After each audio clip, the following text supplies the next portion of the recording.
నమస్తే, welcome to our channel. Tollywood young and energetic hero Bellamkonda Srinivas పెళ్లి వార్తలు ఇప్పుడు ఫిల్మ్ నగర్ లో హాట్ టాపిక్ గా మారాయి. డెస్టినేషన్ వెడ్డింగ్స్ హడావిడిలో ఉన్న నేటి కాలంలో ఈ యువ హీరో మాత్రం ఆధ్యాత్మిక క్షేత్రం తిరుమలలో అత్యంత నిరాడంబరంగా వివాహం చేసుకోవాలని నిర్ణయించుకున్నారు. బెల్లంకొండ శ్రీనివాస్ తన మనసు గెలిచిన అమ్మాయి కావ్యను మనువాడబోతున్నారు. ఈ నెల మొదట్లో జరిగిన ఒక ఫ్యామిలీ ఫంక్షన్ లో ఆమెను పరిచయం చేసినప్పుడే అందరూ అది నిశ్చితార్థం అనుకున్నారు. కానీ అది కేవలం ఇరు కుటుంబాలు కలుసుకున్న సందర్భం మాత్రమేనని ఆయన క్లారిటీ ఇచ్చారు. ఇక ఇప్పుడు పెళ్లికి సంబంధించిన కీలక తేదీలు బయటకు వచ్చాయి. ఏప్రిల్ 5న హైదరాబాద్ లో బెల్లంకొండ శ్రీనివాస్ కావ్యాల నిశ్చితార్థం ఘనంగా జరగనుంది.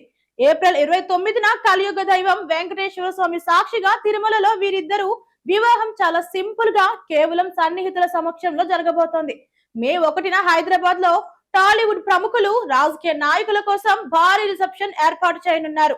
బెల్లంకొండ సాయి శ్రీనివాస్ పెళ్లి చేసుకోబోయే కావ్యారెడ్డికి సినిమా ఇండస్ట్రీతో ఎలాంటి పరిచయం లేదు, సంబంధం కూడా లేదు. కావ్యారెడ్డి తాత గతంలో జడ్జిగా పనిచేశారు. ఆమె తండ్రి ఓ లాయర్ అని తెలిసింది. ఇవి ఇవాల్టి అప్డేట్స్. మరిన్ని అప్డేట్స్ కోసం మన ఛానల్ ని సబ్స్క్రైబ్ చేసుకోండి. మన వీడియో కనుక నచ్చినట్లయితే లైక్ చేసి షేర్ చేయండి. Thank you.